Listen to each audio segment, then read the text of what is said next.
Saviez-vous qu'une simple erreur à l'aéroport peut vous faire perdre tout votre voyage? Et qu'ils ne vous laisseront même pas discuter? Cela semble exagéré, mais cela arrive tous les jours. Les gens arrivent en toute confiance pour embarquer et tout à coup, ils sont arrêtés au contrôle de sécurité. Un détail dans le passeport, un objet interdit dans le bagage à main, une porte d'embarquement qui a changé sans prévenir, et c'est tout. L'avion décolle et vous restez sur place, incapable de faire quoi que ce soit. Et cela ne s'arrête pas là. Imaginez payer une amende absurde pour ne pas avoir déclaré un achat, voir vos bagages perdus sans aucune chance de récupération ou découvrir, à la dernière minute, que le taxi jusqu'à l'aéroport coûte plus cher que le vol lui-même.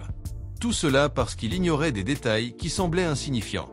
Le pire, ces erreurs arrivent tout le temps aux voyageurs expérimentés.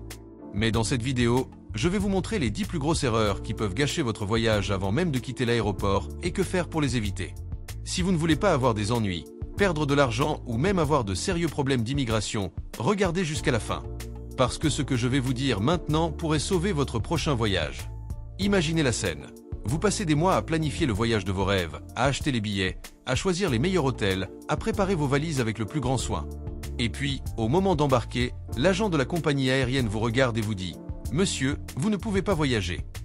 Le choc, la frustration, le désespoir. Tout cela parce qu'un petit détail a été oublié, le visa ou la validité du passeport. Beaucoup de gens pensent qu'ils peuvent voyager librement vers n'importe quel pays, mais chaque destination a ses propres règles. Par exemple, si vous êtes mexicain et souhaitez partir aux États-Unis, vous avez besoin d'un visa valide.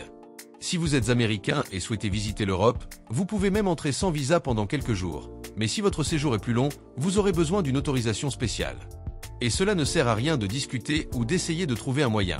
Sans les bons documents, vous n'embarquerez tout simplement pas.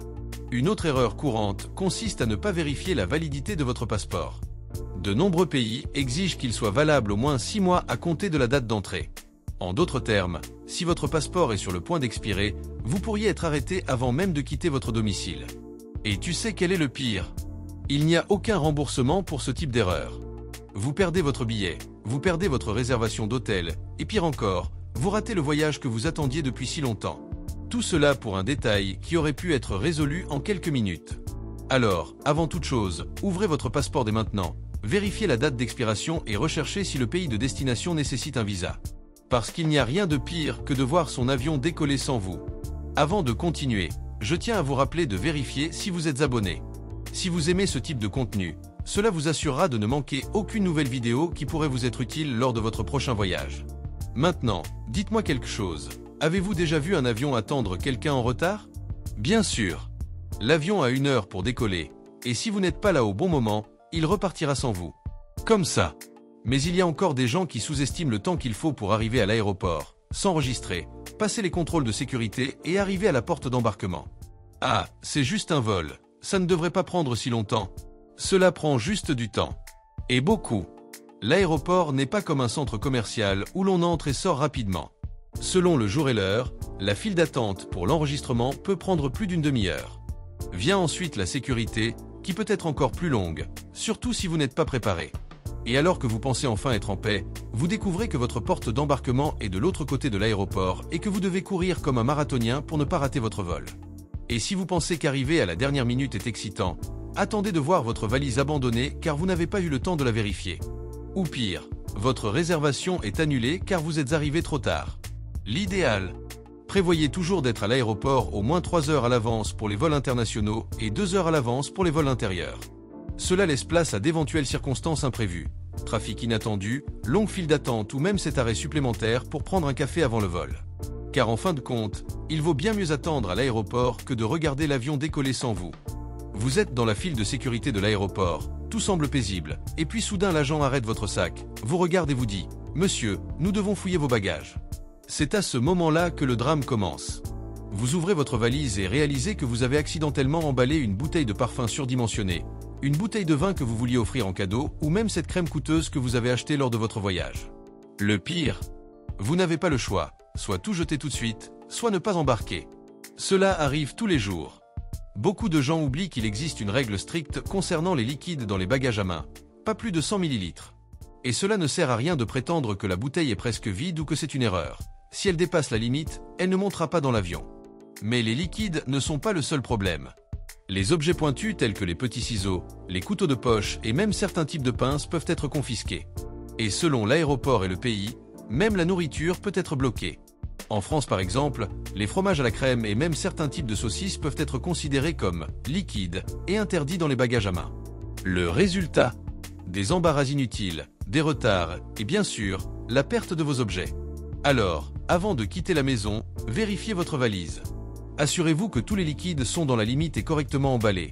Évitez les objets interdits et, si vous emportez quelque chose qui peut soulever des questions, il est préférable de le mettre dans les bagages enregistrés. Parce qu'il n'y a rien de pire que de voir vos affaires aller directement à la poubelle pendant que tout le monde dans la file vous regarde avec cet air « aurait pu éviter ça ». Vous êtes assis dans la salle d'embarquement, calmement, en attendant votre vol. Sortez votre téléphone portable, consultez les réseaux sociaux et peut-être même prenez un café tranquillement. Vous pensez que tout va bien. Après tout, vous avez déjà passé l'enregistrement et la sécurité et il ne vous reste plus qu'à attendre. Mais alors, au dernier appel du vol, vous entendez une annonce inattendue par haut-parleur. Attention, passagers du vol à destination de Paris, l'embarquement se fera porte 45. Le problème: vous êtes à la porte 32, de l'autre côté de l'aéroport. Et maintenant, vous courez, esquivez les gens, lâchez presque votre valise, arrivez en sueur au bon portail, et découvrez que les portes sont déjà fermées. Juste comme ça, tu as raté ton vol. Cela arrive bien plus que vous ne le pensez. Les portes d'embarquement changent tout le temps, en particulier dans les grands aéroports très fréquentés. Parfois, la compagnie aérienne doit modifier le départ du vol pour des raisons opérationnelles. Et si vous n'y faites pas attention, vous pourriez finir par attendre au mauvais endroit jusqu'à ce qu'il soit trop tard. Il ne suffit donc pas de regarder le numéro de porte sur la carte d'embarquement et de penser qu'il sera le même jusqu'au moment du vol. Vérifiez toujours les panneaux d'information, constamment mis à jour, et faites attention aux annonces sonores. Si vous le pouvez, enregistrez votre vol sur l'application de la compagnie aérienne pour recevoir des alertes en temps réel. Parce qu'il n'y a rien de pire que de voir son avion décoller alors qu'on est confortablement assis, à la mauvaise porte. Imaginez cette scène. Vous arrivez à l'aéroport, sereinement, sans aucun papier à la main, car après tout, nous sommes en 2025 et tout est désormais numérique. Votre carte d'embarquement est sur votre téléphone portable.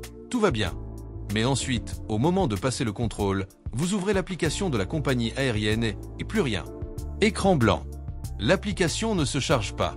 Vous essayez le Wi-Fi de l'aéroport et découvrez qu'il est lent, instable ou nécessite une inscription compliquée. L'Internet mobile.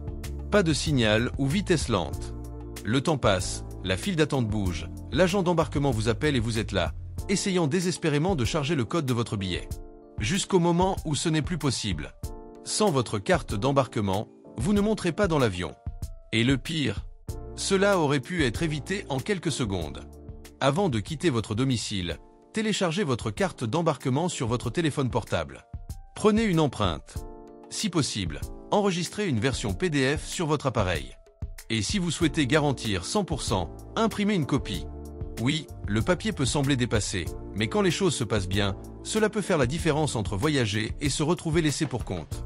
N'oubliez pas non plus, tous les aéroports n'offrent pas une connexion Wi-Fi gratuite, et même lorsqu'ils le font, cela ne fonctionne pas toujours bien. Ne dépendez donc pas d'Internet pour accéder à des informations critiques. Car rien n'est plus frustrant que d'être prêt à voyager et d'être bloqué parce que son téléphone portable a décidé de vous trahir au pire moment possible. Maintenant, imaginez ceci. Vous arrivez au contrôle de sécurité de l'aéroport, enlevez vos chaussures, placez votre valise sur le tapis roulant et passez le détecteur de métaux. Bip. L'agent de sécurité vous demande de revenir en arrière et de réessayer. Bip. Encore. Ce qui se passe. La réponse se trouve peut-être dans vos vêtements. Beaucoup de gens ne s'en rendent pas compte, mais ce que vous portez peut être à l'origine de retards et d'inspections supplémentaires à l'aéroport. Ceinture à grosses boucles, veste lourde, bottes difficiles à enlever, pantalons avec détails métalliques, tout cela peut activer les détecteurs et faire perdre du temps au contrôle de sécurité. Et ce qui est pire, si vous êtes choisi pour une inspection supplémentaire, vous devrez peut-être effectuer une fouille complète, retirer les articles et expliquer ce que vous portez, pendant que les autres passagers continuent normalement. Cela peut signifier des files d'attente plus longues, un stress inutile et même le risque de rater votre vol si vous êtes pressé par le temps. La meilleure stratégie? Portez des vêtements simples et confortables. Choisissez des chaussures faciles à enlever et à enfiler, évitez les accessoires métalliques et s'il fait froid, choisissez des manteaux qui s'enlèvent rapidement. Moins il y a de barrières de sécurité, plus vous passez vite et plus votre expérience sera fluide. Parce que personne ne veut être cette personne qui bloque toute la file parce qu'elle a oublié qu'elle portait un véritable détecteur de métaux ambulant. Maintenant, dites-moi, Combien de fois avez-vous vu quelqu'un à l'aéroport se battre avec la balance parce que sa valise était en surpoids? Ou pire, quelqu'un désespéré parce que ses bagages ont disparu, ont été altérés ou sont arrivés détruits à destination? Croyez-moi, cela arrive tout le temps. Et généralement parce que les gens ne prennent pas quelques précautions simples. Tout d'abord, le poids de la valise. Chaque compagnie aérienne a une limite, et si vous la dépassez, vous paierez un montant absurde pour chaque kilo supplémentaire. Avez-vous déjà pensé à dépenser plus pour la franchise que pour le billet lui-même? Sans parler de la situation embarrassante de devoir ouvrir sa valise en plein milieu de l'aéroport pour tenter de redistribuer le poids entre les bagages, ou pire, jeter des choses. Vient ensuite la sécurité. De nombreuses personnes enregistrent leurs bagages sans cadenas ou sans un bon système de protection.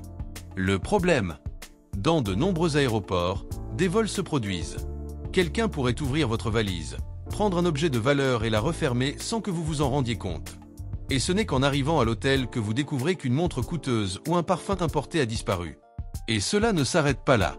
Il existe également un risque que la valise soit altérée pour y mettre quelque chose.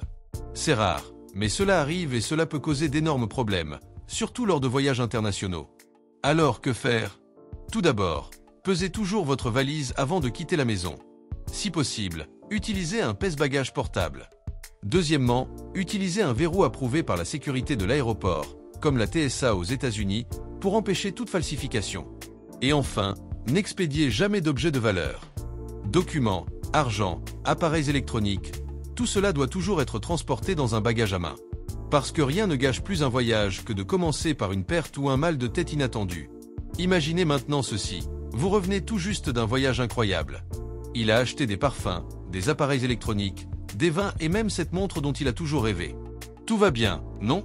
Jusqu'à ce que vous arriviez à la douane et que l'agent vous appelle. « Monsieur, pouvez-vous nous accompagner ?»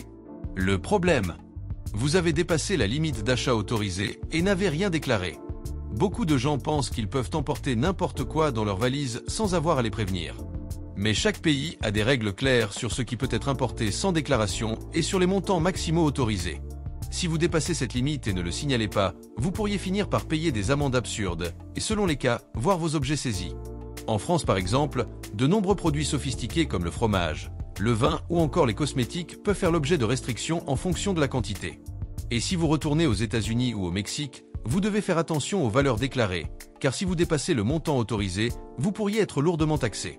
Et ce n'est pas tout, certains produits, comme les aliments, les graines et même les médicaments, peuvent nécessiter une documentation supplémentaire. Si vous essayez d'apporter quelque chose d'interdit, vous devrez peut-être vous expliquer aux agents et même rater votre vol à cause de cela. Le conseil est simple, avant de voyager, renseignez-vous sur les limites d'achat et les produits autorisés dans le pays de destination et chez vous. S'ils dépassent la valeur autorisée, déclarez-le correctement. Payer ses frais revient souvent moins cher que de se faire prendre et de devoir payer une amende beaucoup plus élevée. Parce que la dernière chose que l'on souhaite après un voyage incroyable, c'est de se retrouver traité comme un passeur à l'aéroport. Maintenant, dites-moi, vous est-il déjà arrivé, dans la file d'embarquement, de vous rendre compte soudain que d'autres passagers montent avant vous, alors que vous avez acheté un billet similaire?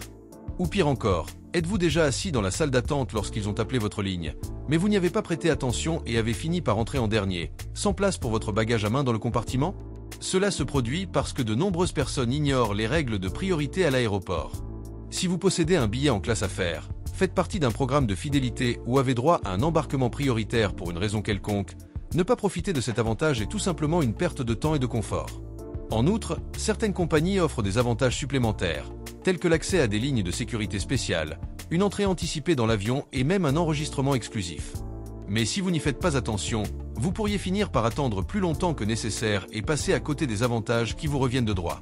Une autre erreur courante est de ne pas comprendre comment fonctionne l'embarquement de groupe.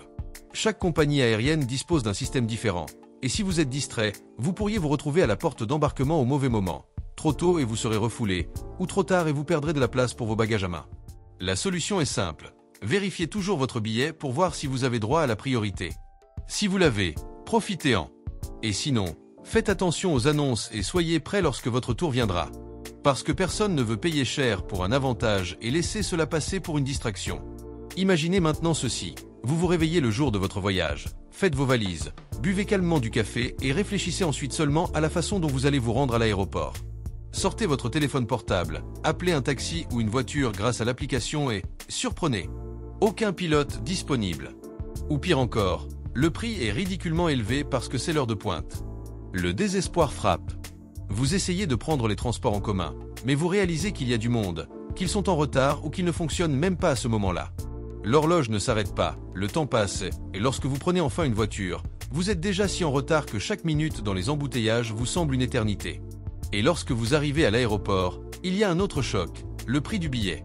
Selon les villes, notamment à Paris, prendre un taxi à la dernière minute peut revenir plus cher que le billet d'avion lui-même. Oui, vous pourriez finir par dépenser plus pour vous rendre à l'aéroport que pour prendre l'avion vers un autre pays. Sans compter le risque de rater son vol à cause d'un trafic imprévisible, de grève des transports, assez courante en France, ou tout simplement parce que vous avez sous-estimé le temps nécessaire pour vous y rendre. La solution ? Planifiez à l'avance. Découvrez toutes les options de transport et, si possible, réservez un taxi ou un transfert à l'avance. Si vous comptez utiliser les transports en commun, vérifiez les horaires et prévoyez un plan B en cas de problème. Parce qu'il n'y a rien de pire que de commencer un voyage avec du stress et des dépenses inutiles dues à une erreur qui aurait pu être évitée avec une simple planification. Maintenant vous le savez, une petite erreur à l'aéroport peut vous coûter votre voyage, votre argent et même votre patience. Mais avec les conseils que je vous ai donnés, vous avez une longueur d'avance sur la plupart des voyageurs. Alors, avant de vous lancer dans votre prochaine aventure, revoyez tout ce dont nous avons parlé ici. Évitez ces erreurs. Planifiez bien et assurez-vous que votre voyage commence et se termine de la bonne manière, sans frayeur, sans amende et sans manquer votre vol. Et si ces conseils vous ont été utiles, imaginez à quel point ils peuvent aider d'autres personnes. Partagez cette vidéo avec cet ami ou parent qui est toujours confus à l'aéroport, vous pourriez aussi sauver son voyage. Et bien sûr, si vous souhaitez continuer à recevoir de précieux conseils comme ceux-ci, abonnez-vous à la chaîne et activez la cloche. Ici, chaque semaine, j'apporte du contenu qui transformera votre expérience de voyage. Maintenant, dites-moi dans les commentaires, quel a été le pire problème que vous ayez jamais eu dans un aéroport? Si vous n'en avez jamais vécu, laquelle de ces erreurs vous a le plus surpris? Échangeons nos expériences.